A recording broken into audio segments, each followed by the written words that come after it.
Hey, good morning, everybody. Hope you're well on this Wednesday that feels a little bit like a snow day today.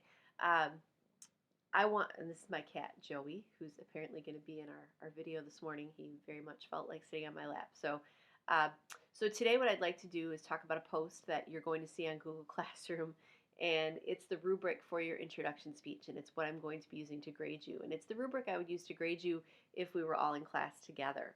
So I want to say that first, that I'm aware we're not all in class together, and I know that in class I'd be able to talk and instruct and show you a lot more examples and things. So I'm not out to take points off, but I want you to see what goes into giving a really good presentation, and I want to see that you're trying those things. That's really what I'm going to look for when I grade you on this. So it's not something to stress about. It's not something to feel like, oh my gosh, Miss G's out to get me. That's not it at all. But I want you to have as close of an experience to the actual class as I can. So this is a way that I can do that. Sorry. So I'm going to kind of walk you through the rubric, hopefully.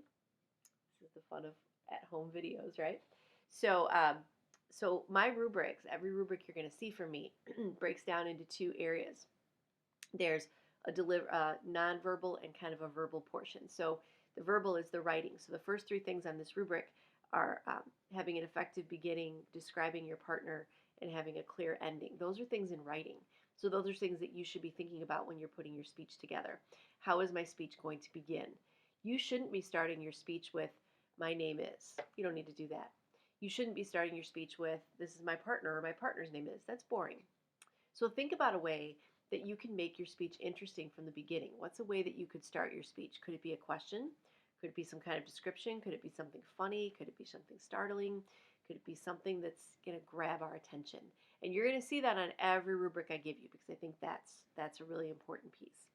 Describing your partner, I should feel at the end of your 2 to 4 minute speech that I know your partner, that I know them a little bit better. So think about things that are going to make them interesting, stand out, things about them that make them unique and different than everybody else. And if you need to touch base with them again, if you feel like, oh, I could use a little more detail, you can call them back up. You can maybe they're in your house right now, so you can do that. Oh, a clear ending is so important. Your speech shouldn't end with "that's it, I'm done, that's all I have." Those are really lame, not good endings. You wouldn't end a paper that way, I hope. So you shouldn't end a speech that way. Think about how you can end your speech in an interesting way too. How can you end it clearly so that we know it's done, but not ending with "that's it, I'm done, the end." Those are not good endings. So think about those things. If you have questions, let me know. But I think you know a lot of this already, so this is a chance to kind of show me what you got. The rest of your rubric deals with delivery, I call it, and it's kind of everything else. And as human beings in our lives, in all our communication, we communicate about a third of the time with words and with written words, spoken word. But 2/3 of our communication comes from all this other stuff: the way that we speak, the tone that we use, the eye contact that we use, the posture, the gestures, all the things. So I have some of those on this rubric, and when I watch your video, I'm going to look for some of these things. So volume is that you speak loudly enough. Normally, it's that you speak loudly enough for the room and the audience you're in. You just need to make sure you're loud enough that I can hear you on video, so it's a little bit different.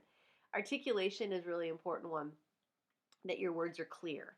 Articulation means that you're forming your consonant sounds. So hopefully you can understand what I'm saying today because I'm forming my consonant sounds clearly. So you should be doing that as well. The pace of your speech, slow pace. When people get nervous, they tend to go really quickly. Now, you may be less nervous because you're speaking to a video and not to a room full of people. So you're getting a little bit different experience with this class. But slowing down and keeping that in mind, even beyond this class, that when you speak, you should speak nice and slowly so people can take it in. Eye contact, again, it's changed because you don't have an audience, but you should be looking up, not glued to your cards like this. Looking up, that's important. So posture, standing still, standing straight. So I do want you to stand when you give your speech. Maybe have someone else film you or position your camera, whatever you need to do, but stand still, stand straight. Think about having good posture. Your time on this is 2 to 4 minutes. I think I originally said 2.5. I'm going to lower it a little bit. So 2 to 4. That's an easy one for me to grade. So 2 to 4, it even shows up on your video. So that's pretty easy for me. I don't even have to get out a stopwatch anymore. So make sure that you are making time. And then note cards. I give points for note cards. I hope you have some note cards. If you you don't have to run out and get them. I'm going to be very flexible about that. But if you have note cards, I'd like you to use them if at all possible. So that's the speech portion. So you're going to upload that by next Tuesday. I haven't created that assignment yet. I'll do that later this week. But remember, you're going to upload that video for me. So I'll post that.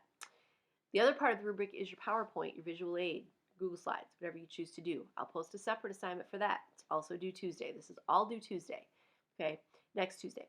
So 5 things there. The content of your slides, that you have some interesting information that goes along with your speech about your partner. Your slide design, that I can read it, that the font is large, that the color schemes make sense, all those kind of things. Mechanics, spelling, capitalization, punctuation. Just like you would spell check, hopefully, and grammar check and all that with an essay, you should do the same with a speech and a visual aid. So make sure that you're using effective, good grammar and all those kind of things. The flow with your speech, that they go together. This is really, if we were doing this in class, you'd be giving your speech and the PowerPoint would project while you were talking. Can't really do that now, but we're making do and adjusting. And then just overall, what I think of your PowerPoint, of your visual aid. So all of that's due on Tuesday. So you have that rubric. I would suggest to you that, if you really want to do a great job on this, that practice with someone. Have someone at home with you watch your speech and let them see that rubric and say, hey, this is how Ms. G is going to grade me. Could you look at this and could you make some comments? So that's there for you. That's going to post here. And I hope you're well. And I hope you're working on your speeches. Remember, you should be working on the visual aid portion yesterday, today, tomorrow. Hopefully you have that done by then. Friday, over the weekend. I won't have class with you on Monday. You should be putting it all together, practicing, and then at some point on Tuesday, before the end of the day on Tuesday, so I'll give you till that evening, you need to upload both your visual aid and your video. Let me know if you have questions. Make sure you check in every day by 11 a.m. and stay well, stay sheltered in place, and I really hope to see you soon.